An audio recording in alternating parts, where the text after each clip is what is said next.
buenas noches, bienvenidas y bienvenidos a Perspectivas Históricas 11, un espacio para la reflexión y el análisis de temáticas actuales, pero desde la perspectiva histórica.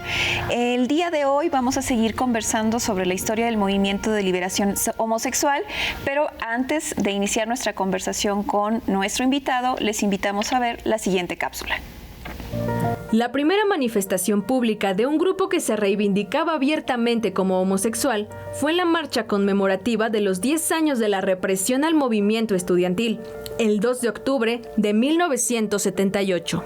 En esa marcha, ese pequeño grupo fue visto con extrañeza por los demás participantes de la manifestación y por el público que los vio marchar desde Chapultepec hasta el Monumento a la Revolución. Pero tuvo un enorme simbolismo.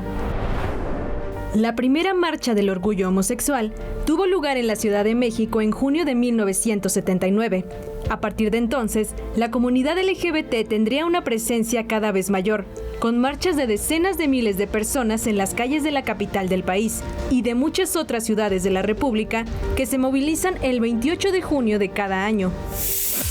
En la organización del movimiento LGBT tuvo un papel muy destacado Nancy Cárdenas, una de las fundadoras del Frente de Liberación Homosexual en 1971 y la primera en defender los derechos de la comunidad homosexual en un programa de televisión nacional. Otros destacados precursores fueron Luis González de Alba y Carlos Monsiváis. Cuando se disolvió el Frente de Liberación Homosexual, se crearon otros grupos, Sexpol, el Frente Homosexual de Acción Revolucionaria, Lambda y Hoy Cabed. El movimiento por los derechos de la comunidad homosexual tuvo un grave descenso por la epidemia del SIDA, que produjo la muerte de miles de ellos y que contribuyó a que se les estigmatizara y rechazara todavía más, al considerar que el SIDA estaba asociado a la promiscuidad y a la falta de cuidado sexual de esa comunidad.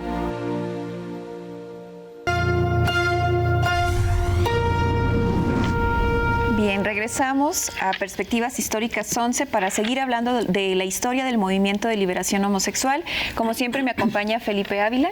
Hola Magali, buenas noches. Buenas noches, muchas gracias por estar acá con nosotros. Y Juan Jacobo Hernández, activista del movimiento LGBT+. Muchas gracias. Muy bien, pues para iniciar nuestra conversación, Juan Jacobo, yo creo que es muy importante hablar como de definiciones. Digamos, en la historia del movimiento LGBT se le conocía, cuando tú iniciaste en el movimiento se hablaba de movimiento homosexual, ahora hablamos de movimiento LGBT+, porque incorpora a la diversidad sexual. Sí. ¿Qué es la diversidad sexual? Digamos, ¿de dónde surge este término y por qué es tan importante esta apropiación del término diversidad sexual? Mira, lo que aprendimos que lo que no se nombra no existe. Claro. Entonces nosotros como homosexuales no existíamos como tales antes de la invención de la palabra. Existíamos como cualquier cosa, ¿no? Todos los epítetos negativos que te puedas imaginar. Con la llegada de del nuevo concepto y la asunción por parte de los grupos de militancia de la palabra homosexual, se abre el espacio para que otras identidades, otras orientaciones que no están nombradas por la palabra homosexual empiecen a nombrarse, empiecen a pedir, a exigir, demandar visibilidad. Entonces ahí surge el acrónimo LGBTI y más. Lesbianas, gays, bisexuales, travestis, transexuales y lo que venga. Entonces, el acrónimo se hacía excesivamente largo. Se sigue usando porque hay mucha gente a la que sí le gusta ver su identidad, su orientación o su expresión reflejada en una letra, ¿no? Pero a veces es como muy largo. Entonces, desde un tiempo para acá se habla para englobar a todas estas identidades, expresiones, orientaciones, como diversidad sexual, donde también entran los heterosexuales. Si nos ponemos así totalmente estrictos. Pero se utiliza, es una palabra, una frase de cuño que implica que en esa frase, diversidad sexual, se incluye a todas las expresiones de lesbianas, gays, etcétera, ¿no? Entonces, y es un término no contencioso y abarcativo y muy aceptado. Claro, claro. Y además se le llena de contenido político, que creo que es lo más importante, ¿no? Felipe, bueno, ya en el programa pasado hablábamos de este contexto de origen, ¿no? De donde surge el movimiento de liberación homosexual. Estamos hablando de la década de los 60, la década de los 70, también con un contexto político muy complicado, de mucha represión en nuestro país. Pero me gustaría que ahora nos enfocáramos en el contexto de un proceso de consolidación, pero también como de merma, digamos, del movimiento producto de la pandemia del SIDA y demás. Pero ¿qué está pasando en México en este proceso en donde ahí está el movimiento, ¿no? Se está consolidando. En los 80s del siglo pasado, Magalí, la sociedad mexicana creo que irrumpe en las calles, comienza a hacerse visible lo que se conoce como la sociedad civil. No es que no existiera, pero creo que hay algunos eventos que permiten que pueda manifestarse, que se identifique como tal y que sea reconocida de esa manera por el conjunto de la sociedad mexicana. Hay acontecimientos muy significativos que ocurren en esa década. Uno de ellos, sin duda, pues es el sismo de 1985 en la Ciudad de México, que para muchos es como el momento de la irrupción de la sociedad civil, que ante la tragedia se organiza, se moviliza y se lanza a las calles a remover los escombros para rescatar a los muertos, para rescatar a los heridos y para ayudar a la población damnificada. Ante el pasmo, ante la inactividad del gobierno del entonces presidente Miguel de la Madrid. Y bueno, ese es un antes y un después. A partir del sismo del 85 y la organización de la solidaridad, no solamente de la Ciudad de México, sino de muchas otras partes del país, se inaugura una nueva época. Continúa el ascenso organizativo y reivindicativo de los sindicatos, de las organizaciones campesinas, de las organizaciones estudiantiles, de las organizaciones feministas. Y otro gran momento que condensa estas energías es la elección presidencial de 1988, que ve de manera inédita una gran insurgencia cívica que toma las calles, que toma las plazas de buena parte de la República, que pone en un predicamento al régimen de partido de Estado y que ante esa enorme insurgencia cívica se ve obligado el régimen a hacer un gran fraude electoral que también marca el derrotero de la política mexicana durante los siguientes años. Y en la siguiente década, Magali, en los 90, yo creo que quizá el fenómeno más importante desde eso que estamos analizando es la irrupción del Ejército Zapatista de Liberación Nacional. En 94, los neozapatistas chiapanecos, con esa decisión estratégica de declararle la guerra al Estado mexicano simbólicamente el 1 de enero en que entraba en vigor el Tratado de Libre Comercio de México con Estados Unidos y Canadá, que era el acceso de México a la modernidad, como lo había vendido el gobierno de Salinas de Gortari, pues se pone en jaque, y creo que la insurrección zapatista demuestra los pies de barro que tenía ese proyecto de modernización primermundista. El zapatismo tiene un enorme efecto político, social, simbólico y cultural, porque es hacer visible algo que ahí estaba y que no había sido visto ni escuchado, y que no solamente, aunque en primer lugar hayan sido los indígenas, sino que arrastra a la sociedad civil en su conjunto. Creo que el zapatismo tiene esa capacidad de impulsar y de arrastrar a muchos otros movimientos, a muchas otras demandas, y una de ellas que me parece muy importante, pues es el de la comunidad LGBT, porque ahí tienen su lugar este tipo de reivindicaciones y demandas y estas organizaciones en esta gran protesta social que el neozapatismo canaliza. Sí. Antes de continuar la conversación, Felipe y Juan Jacobo, les pido que veamos la siguiente cápsula. Después del declive del movimiento lésbico-gay en la década de 1980, en las décadas siguientes se recuperó y fortaleció. lograron ser visibles para la sociedad mexicana. Además, de forma paulatina, lograron que les fueran reconocidos sus derechos en condiciones de igualdad al resto de la sociedad. Surgieron los primeros representantes populares de esa comunidad en el Congreso mexicano, impulsados por los partidos de izquierda. Lograron también que la legislación reconociera sus derechos. En el año 2000 fue establecido como delito la discriminación sexual en el Código del Distrito Federal. En 2003, la Ley Federal para Prevenir y Erradicar la Discriminación incluyó en la definición de discriminación toda distinción, exclusión o restricción que impidiera, menoscabara o anulara los derechos humanos y libertades por motivos de preferencias sexuales. También se permitió la unión o matrimonio igualitario entre personas del mismo sexo por primera vez en el Distrito Federal en 2006, lo que fue aprobado después por otros 11 estados. También se logró en 2004 el cambio legal de la identidad de género en el Distrito Federal, que benefició a las personas trans, y más tarde se reconoció también en la capital el derecho a adoptar por personas del mismo sexo. A pesar de estos avances, sigue habiendo discriminación, prejuicios y agresiones contra la comunidad LGBT, e incluso muchos crímenes de odio por homofobia contra hombres gays, lesbianas y personas transgénero.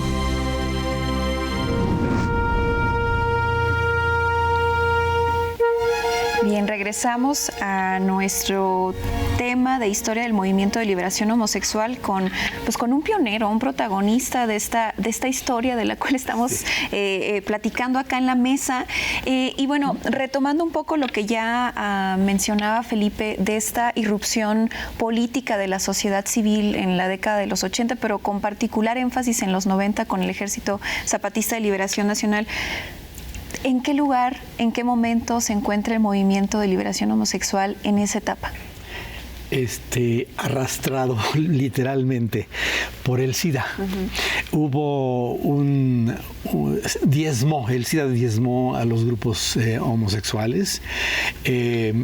Al diezmarlos, al matar a tantos militantes con experiencia, con conocimiento, con compromiso, se generó un gran espacio, un gran hueco, ¿no?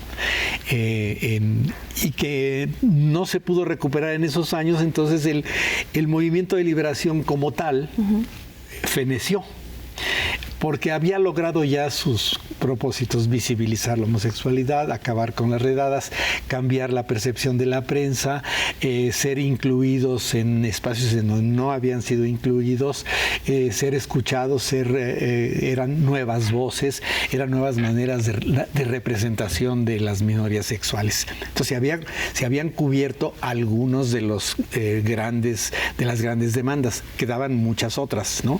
El acceso a la ciudadanía plena, el goce de los derechos también plenos, iguales para todo mundo.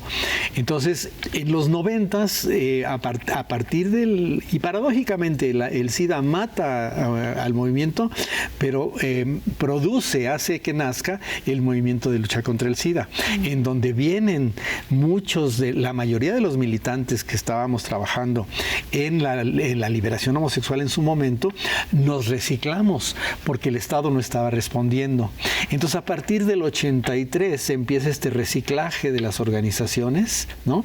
Y paulatinamente, en esta tensión de enfermedad y muerte, logramos pervivir como otro tipo de organizaciones, ¿no?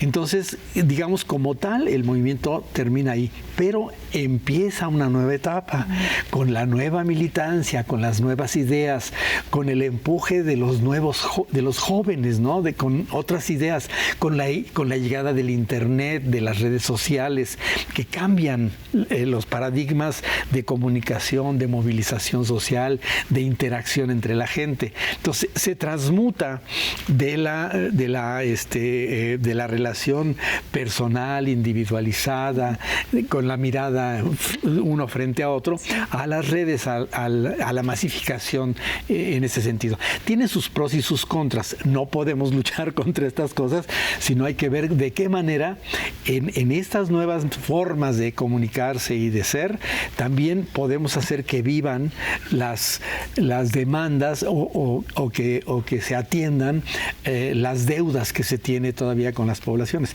Y ha habido un progreso enorme a partir de la llegada de estos nuevos elementos.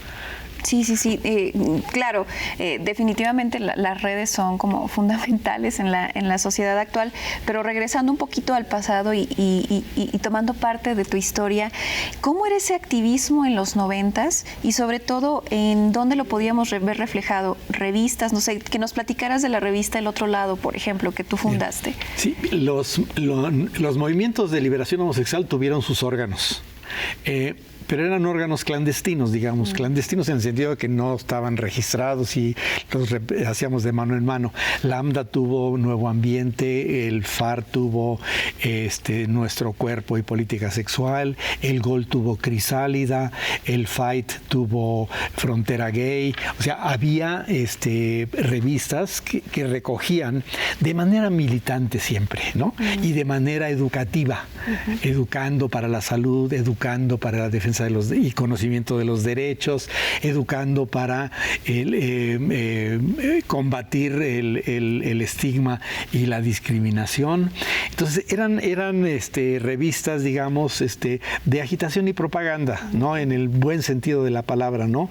Y eso lo aprendimos de la izquierda, lo aprendimos de los trotskistas, de los anarcocomunistas, ¿no? Que utilizaban mucho la propaganda, el agitprop, y con artículos de una fuerza increíble, ¿no? Con lenguaje muy directo, intransigente, muy militante. O sea, tú ves a estas alturas una revista de esas y lo lees y el lenguaje te hace hasta que te hagas para acá porque es inclemente. Y esa es una característica muy interesante de las publicaciones homosexuales de aquella época.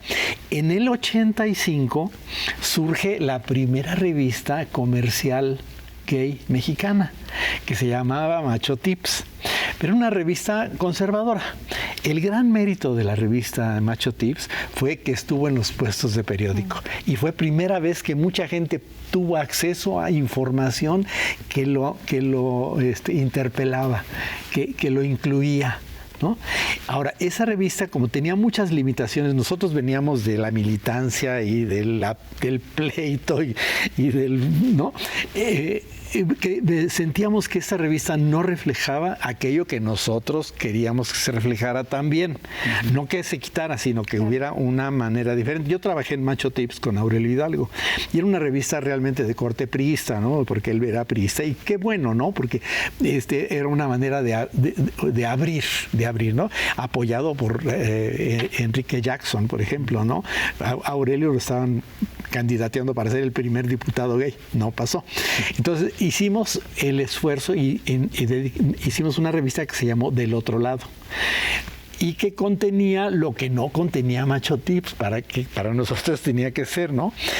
Las revistas gay tienen mucha demanda porque la gente quiere ver desnudos.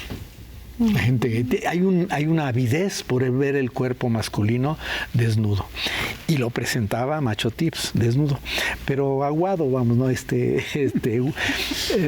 Lavadito, ¿no? Y nosotros nos lanzamos hasta la pared de enfrente. Entonces el tiempo lo exigía. Sí. Nosotros teníamos que hacer propaganda y prevención de VIH-Sida porque la manera como se estaba transmitiendo era por vía de transmisión sexual entre hombres mayoritariamente. Entonces los folletos no les decían nada. Les daban información medicalizada. Las imágenes eran muy sosas. Entonces hicimos pornoprevención. Tomamos las imágenes fuertes, porno, y les pusimos mensajes de prevención. Entonces generó un gran impacto en la mentalidad de las personas. No, pues bastante interesante, sobre todo porque es parte de la historia del movimiento en una época complicada, ¿no? Para el movimiento y para la comunidad. Nos acercamos a los 90 y también al cambio de siglo, y en ese sentido, Felipe, para la comunidad, ¿qué trajo el nuevo siglo? ¿Hubo logros respecto a derechos, por ejemplo? ¿O cómo también se cambió la visión que tenía la sociedad sobre la homosexualidad, etcétera? Sin duda, Magali, la sociedad mexicana cambió, y una de las cosas en donde se notan más estos cambios es en la conquista de los derechos de la comunidad LGBT. Se consiguió que la Ciudad de México reconociera el matrimonio entre personas del mismo sexo, hombres y mujeres. Después se consiguió que pudieran adoptar, lo que estaba prohibido hasta entonces. Ya se menciona en la cápsula que se cambió la Constitución y se estableció como un precepto la lucha contra la discriminación de cualquier tipo, y explícitamente en ese artículo se señala que está prohibida la discriminación por motivos de preferencia sexual. Junto con esto, pues se han podido establecer protocolos para la actuación de las Fuerzas Armadas. Ya no pueden hacer las redadas, las razias, detener arbitrariamente, torturar a nadie, pero particularmente también de manera explícita a las personas, hombres y mujeres de esta comunidad. Y hay dos cosas que me parece que son muy importantes, Magali, que la lucha de la comunidad LGBT ha logrado hacer visible a esta gran comunidad. Ya no pueden ser ignorados, y eso lo vemos todos los días en los medios que antes les negaban el acceso y que cuando los presentaban era para estigmatizarlos, para condenarlos, para burlarse de ellos. Ahora los tienen que reconocer. Ya es una comunidad que no puede ser ignorada, ¿no? Eso me parece que es muy importante. Y por el otro también, que la academia tuvo que ponerse a estudiar estas cosas, y cada vez hay más libros y más artículos y más análisis, más discusiones teóricas, militantes también y políticas, que hacen mucho más rico el debate sobre esto, que creo que está dentro de la agenda política nacional e internacional. Sí, claro está que producto de esa lucha histórica, pues podemos ver ciertos resultados. ¿Cómo ves este panorama, digamos, de cara al pasado? Tú como militante, como protagonista de esta historia, eso por un lado, y por el otro, ¿cuáles crees que sean los retos que enfrenta el movimiento en este siglo XXI, tan líquido como son las redes sociales? Sí. ¿Qué nos puedes decir al respecto, Juan Jacobo? Bueno, mira, por parte del pasado y del presente, bueno, yo estoy un privilegiado de haber vivido entre los dos siglos, ¿no? Entre dos siglos. Tengo la trayectoria del siglo pasado y la de este, entonces mis recuerdos de cómo trabajábamos y cómo trabajamos ahora, pues hacen a veces cortocircuito. Trabajábamos con la Remington, con Stencil, no había internet, no había celulares, pero, y sin embargo, como dice José Antonio Alcaraz y Galileo, y sin embargo se mueven, nos movimos de aquello a lo que somos ahora. Ahora, a mí se me hace que todo lo que se ha ganado realmente ha sido producto de una lucha colectiva muy interesante, ¿no? En donde la nueva militancia ha jugado un papel fundamental, porque ahora la política se hace de manera diferente, ya se inserta, las personas se insertan en las legislaturas, en los cabildos, en los ayuntamientos, en las secretarías de gobierno, en agencias, en iniciativa privada. O sea, ya hay un ingreso, digamos, cualitativo y muy importante en estos cambios. Por eso es posible haber arrancado, digamos, el matrimonio universal y las cosas que nos señaló Felipe. La gran deuda que tenemos ahora es la vuelta a la comunidad. La comunidad ha sido abandonada porque todos los esfuerzos de la militancia y de la ilustración LGBT están en los centros de poder. Hay una masa crítica muy, muy inteligente y muy eficaz en el cabildeo político, ¿sí? En la interlocución con el poder. Y en productos, ¿no?, de esa interlocución. El CONAPRED es uno de ellos, ¿no? Derechos Humanos también forma parte, aunque no lo hicimos nosotros, pero forma parte de esto. Pero todo esto no está bajando a las comunidades. Las comunidades no se están beneficiando realmente de manera que lo tomen, lo sientan suyo y lo ejerzan. Entonces, esa es una gran deuda que tenemos con las comunidades, las organizaciones que todavía estamos trabajando en el tema. Entonces, mi reclamo es ese, único. Por lo demás, estoy muy feliz porque se ha avanzado de una manera, pero impresionante. Si tú haces una línea de tiempo sencillísima y ves los pros y los contras, los pros son infinitamente superiores a los contras que hemos tenido, cosa que no sucedía en las décadas pasadas del siglo pasado, ¿no? En donde todo estaba hacia abajo y hacia arriba apenas destellaban algunas iniciativas o algunas ideas que después cuajaron. Y entonces ya tenemos esta cordillera en esta línea del tiempo tan diferente, ¿no? En donde puedes ver todos los logros, pero también puedes ver las deudas. No, pues excelente forma de concluir esta mesa. Yo nada más rescataría esta parte de la comunidad, porque al final de cuentas, y como lo estamos viendo en esta crisis que ya hemos dicho, ¿no?, del binarismo, los derechos los tenemos que seguir defendiendo, porque si no se defienden, nos los pueden arrebatar y muy fácilmente. Entonces, con eso me llevo yo creo, además, al escucharte es muy inspirador y ojalá eso también, esa inspiración vaya hacia los jóvenes de la comunidad. En fin, les agradezco muchísimo, Felipe, Juan Jacobo, por haber estado acá con nosotros. A ustedes, quien nos ve en su casa, les deseamos una excelente noche y los invitamos el próximo lunes a Perspectivas Históricas 11.